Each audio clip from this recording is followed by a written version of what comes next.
Welcome, everyone. I'm Kimberly Bushman, and this is the Intentionally Intuitive podcast. Today, we're going to take a look at relationships and numerology. So I highly recommend listening to the intro so that you understand sort of what to listen for and why. So what we're going to be looking at is based on our own personal numerology, what we tend to look for in a partner. Now, this can be for a romantic partner. This can be for friendships, who we surround ourselves with. But this is not about compatibility, okay? Compatibility, when we look at compatibility in numerology, that's very different than what we're looking at today. In compatibility, we're looking at the numerology of each individual and how they sort of interplay, how those energies interplay, and how to open the lines of communication and how to work with one another, and where there might need to be some extra effort put into that connection to make it work, right? Based on, again, the vibrations of the numbers. But in compatibility, we look at the numerology of each individual. And I do actually offer in-depth compatibility reports and readings on my website. So if you're interested in that, just book some time with me. My information is in the description box below. But today, we're actually going to be looking at our own unique numerology and what that says about sort of who we attract, what we look for in another partner or another person, right? Again, it can be any kind of relationship. Now, one thing that I will say is this energy that we look for is based on our life path number and our birthday number. And I've got the calculations down below in the description box for how to calculate for both your life path number and your birthday number. And I recommend listening for both because both interplay and play a part in, again, who we or what we look for as far as characteristics in another person, in another relationship. Now, this is what we subconsciously and consciously look for in a partner based on our own personal numerology. So what I mean by that is, obviously, when we're consciously aware of what we're looking for, it makes sense, right? There's active traits that we are seeking out in another person. But when we subconsciously do that, that's more the soul saying, this is a connection, or these are experiences that we need to have to learn something from this individual, to learn something from this soul contract. And so we can subconsciously seek out sort of the lower vibrations of the energy to teach us something. And so in this reading today, I'm going to talk about the higher and the lower vibrations of the numbers in a way that will sort of explain what we can learn from both sides of it, right? The higher expression is what we want to sort of incorporate into our own journey, right? Because again, this is the life path number and the birthday number. But for the life path number, we often will seek out an individual who has those traits or those characteristics to teach us how to step into that energy. Because remember, the life path number is what we want to step into in this lifetime. And the lower vibrations of those numbers holds wisdom, right? It has something for us to learn and to overcome and to see, what we don't want to be or what we don't want to attract, right? It's what helps us to really see through another perspective the lower vibration of, let's say, the life path number, so that we can recognize it within ourselves. So essentially, the other person becomes a mirror for us to see what it is, to see what that vibration looks like in the lower octave as well as the higher octave. I want to reiterate that it's not necessarily that the other person has this number as their life path or another prominent placement. So let's say that your life path number is 4.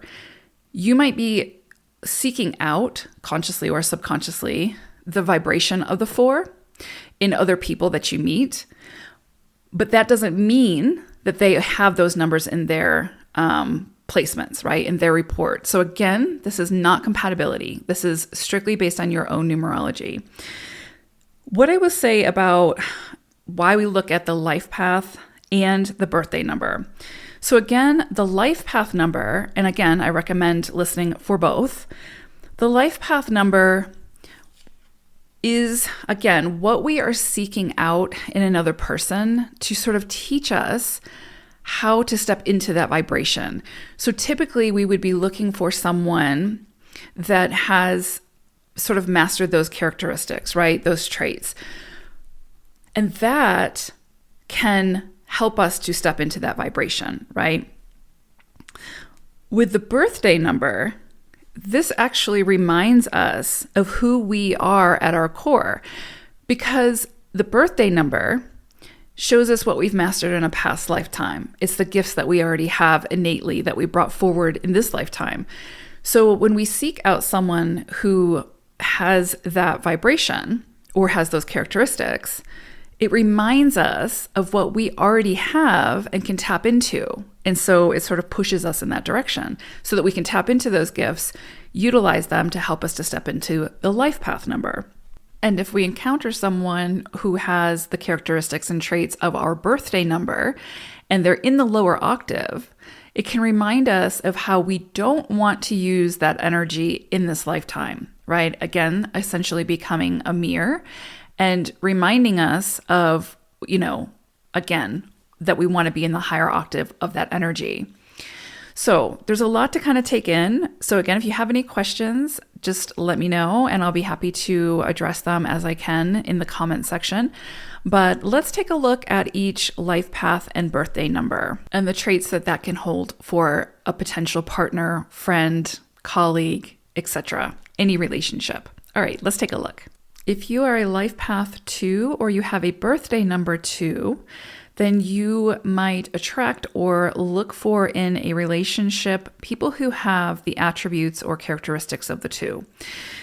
And so first, let's look at the lower expression of this energy. And of course, we'll look for and attract whatever it is that we need to learn on our journey. So sometimes we'll attract the lower vibration. Sometimes we'll attract the higher vibration or the higher octave. So in the lower vibration of this energy, we can see people who are more highly sensitive, but who lack emotional maturity.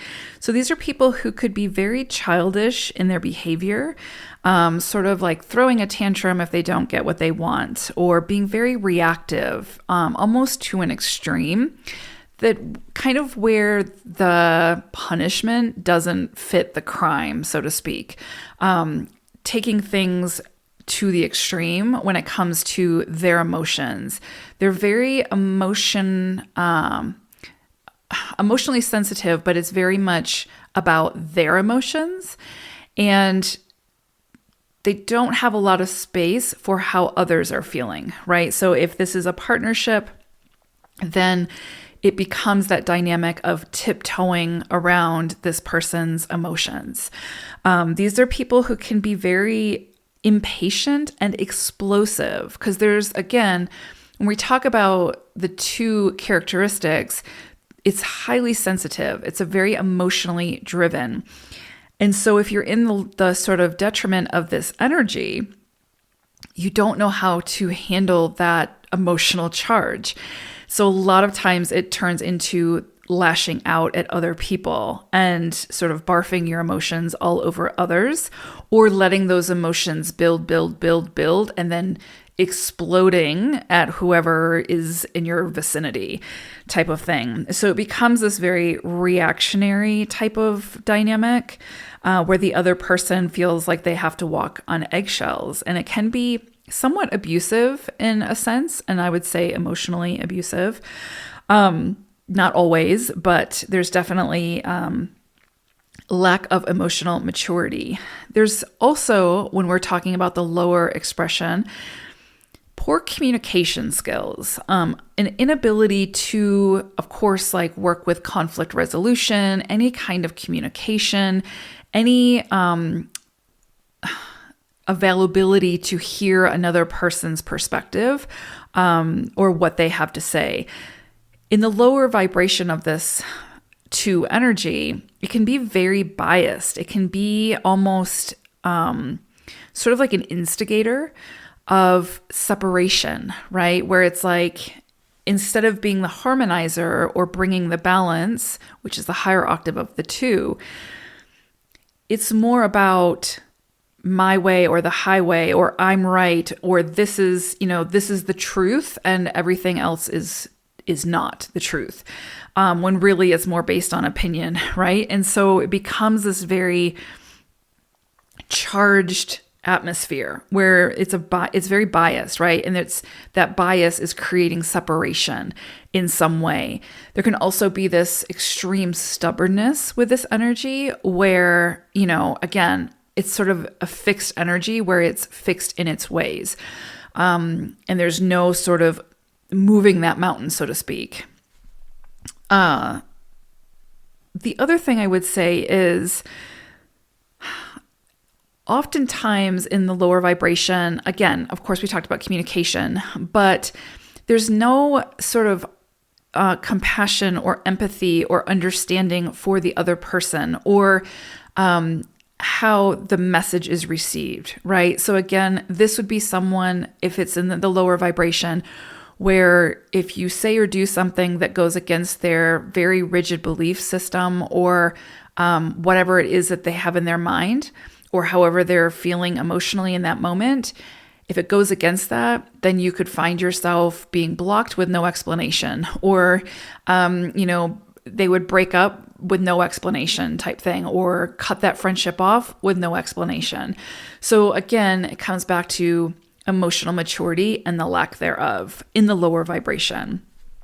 Now, in the higher vibration of somebody who has sort of mastered this energy or has these characteristics in the higher octave, this is an incredibly beautiful energy. This is very diplomatic. This is someone who is able to express themselves in a very healthy way. They're able to channel their emotions into productivity and something positive and beneficial.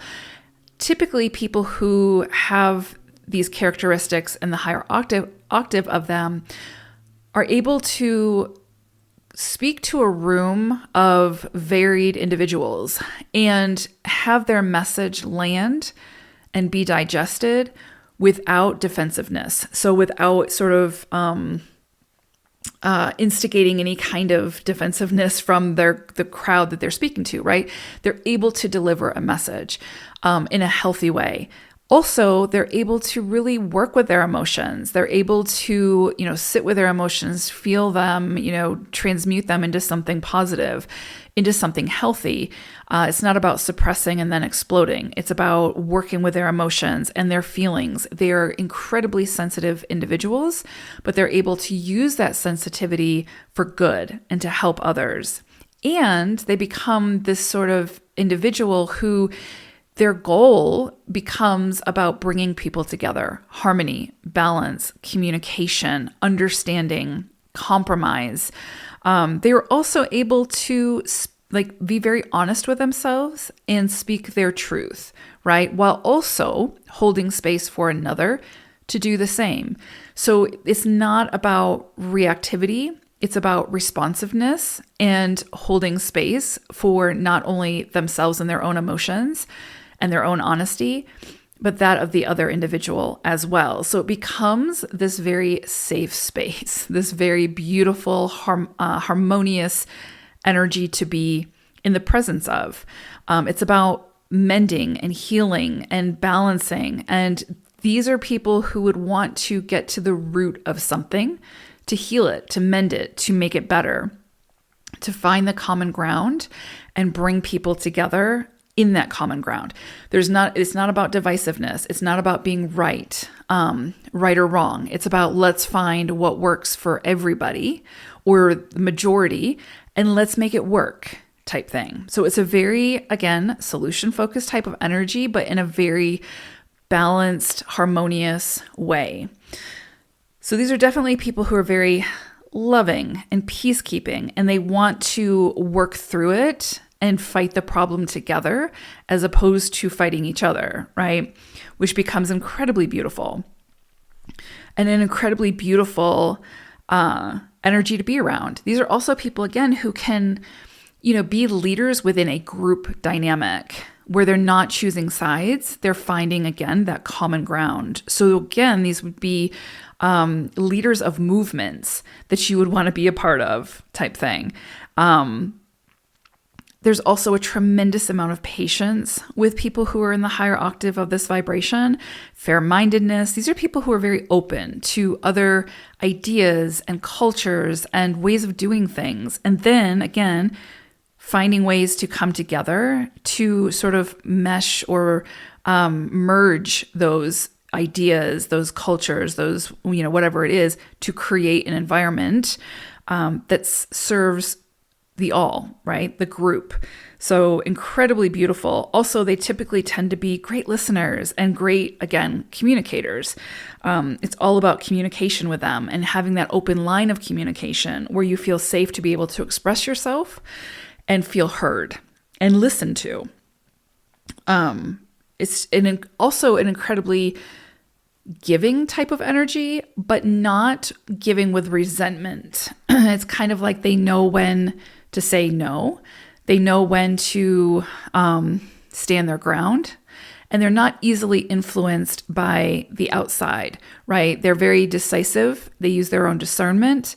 So there's this strength associated with this 2 energy. Even though it's very sensitive, it's also very much in its power in the higher octave. So if you're a life path 2, you could seek out someone who, again, subconsciously seek out someone who has these strong attributes, who is in the higher octave, to mirror back to you what it is that you're stepping into or what your soul is trying to get you to step into. And it can also show you the lower octave of, if you encounter someone who has those lower vibrations, of what you're trying to overcome and move beyond to do with this vibration. And if you're someone who has a birthday number of 2, then encountering someone with a 2 vibration reminds you of what you've already mastered in a past lifetime and can tap into in this lifetime to do some really great things with and to help you to also step into your own life path number.